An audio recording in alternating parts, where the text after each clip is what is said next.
Alright, 1, 2, 3, 4, 5, 6, 7, 8, 9. 9 seasons down, 1 left to go. Smallville Season 9 Finale Review. Welcome to the Opinion Spot, people. How's everybody doing out there? It's Mount Vernon Kid coming to you again. Hope everybody's well on their end. So did you guys enjoy the season finale of Smallville?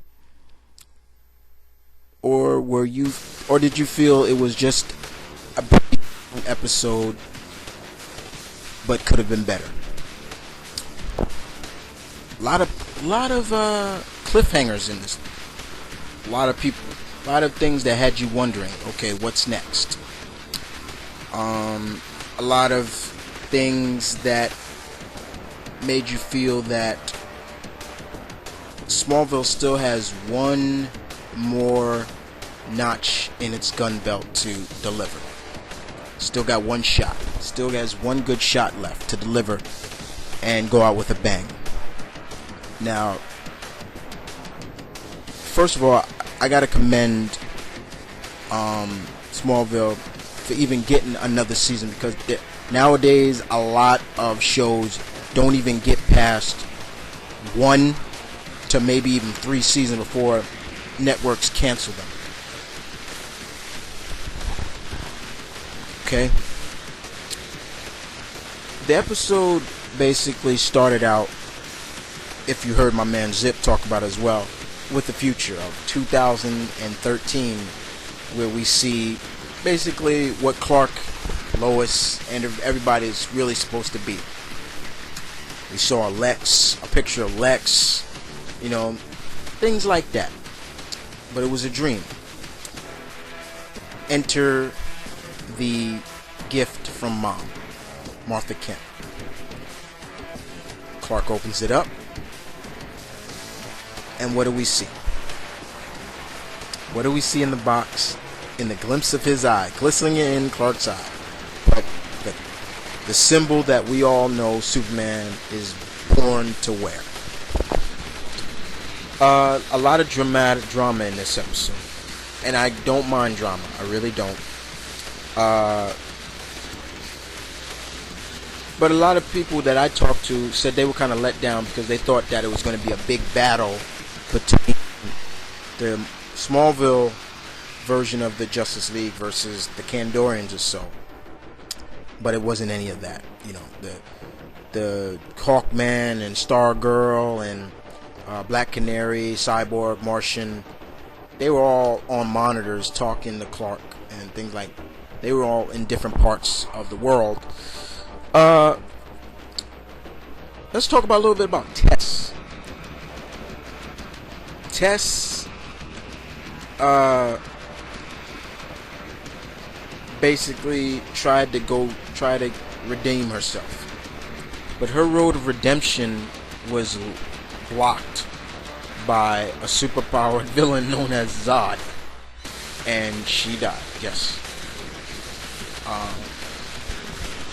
But in that scene, she kind of gave a good speech to Clark, like, I tried on her dying bed. But let's also talk about a little about the hospital scene. During the hospital scene, if you watched it, there was a woman, an elderly woman, knitting. Just going on knitting. You never saw her face. Never. Right there was like, enter unknown character. Who is she? Zip brought up a good point. Could it be a certain granny? We don't know. But I'm 100% with Zip on this one. It just was basically a typical episode. I enjoyed it because I think, like my man Zip said, this was probably one of the best. This is probably the best season of Smallville, and I gotta give it more to because of the episode, the 2-hour episode, Absolute Justice. That sold it for everybody who still are loyal Smallville fans, who still believe that they still can deliver, and that episode delivered. So that's why, but with all the guest appearances in season 9, from Metallo to Black Banshee to just the JSA to Checkmate to Amanda Waller to Maxwell Lord. I think Maxwell Lord was in that episode. There were so many cameos in this that it just made it good. It left that darker tone stuff behind them, like season 8 and 7, and I think even 6 had did. It started getting back to what it was about. But in terms of, let's talk about Lois and Clark. Where is this going to leave them?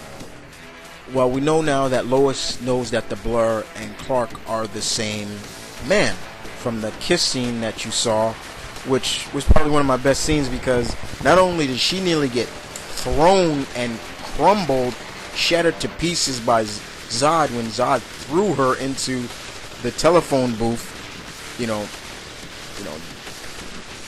Clark comes in, gives one heck of an uppercut, which kind of was like a build-up. Once again, I'm like, okay, there's gonna be a duped out fight again. Ain't none of that happened, which I was kind of disappointed in. Lois explaining to the Clark in the shadows that basically, could you ever forgive me for thinking that Zod was you? There was a kiss scene, and there was, looks like a montage from Spider-Man, where Mary Jane figured out that Peter and Clark were the same just from kissing each other. Okay. Another thing. Who were the beings attacking Ollie when he was going through the air ducts? We all know that they weren't Kandorians. That's the last thing Ollie said, Green Arrow said.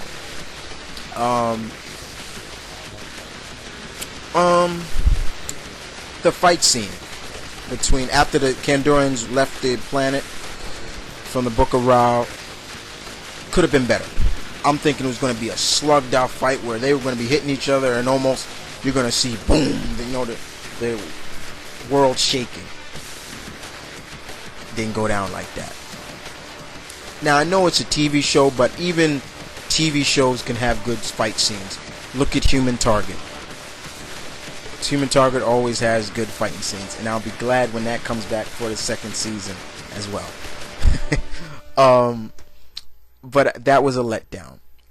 One of the stupidest scenes, I think, in that episode was where Zod was explaining why he killed one of the Kandorians around all the other super Kandorians when they all eavesdropped on it. I was like, who the hell wrote that scene? That scene was stupid. To me. And that's how they figured out that Zod was betraying them. He was playing them all. Clark getting stabbed with the blue kryptonite knife to make sure Zod left the planet.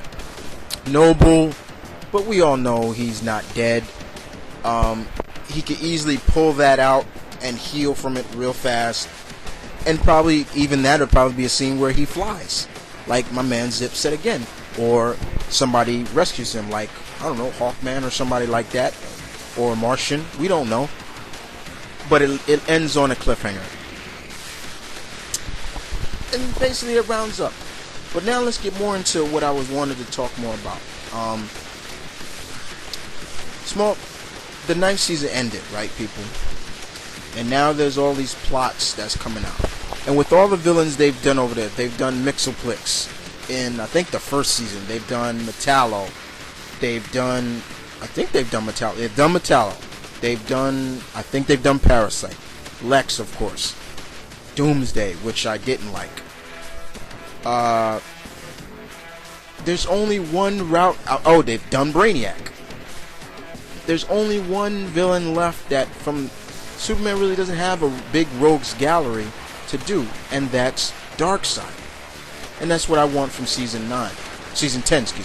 I want more guest appearances from other heroes like Black Lightning or Steel or Vixen, you know. And as you see the glimpse in the eye, I want that on his costume now. In terms of what his costume looks like, I want Clark's costume to look like this. That would be so cool. Not paying homage just to what he's supposed to wear. And as for a teaser, I want season 10 teaser to look more something like this. You know, Darkseid is the only way to go now, people. And you can tell a good story. And as for the last, we want to see Clark in this costume.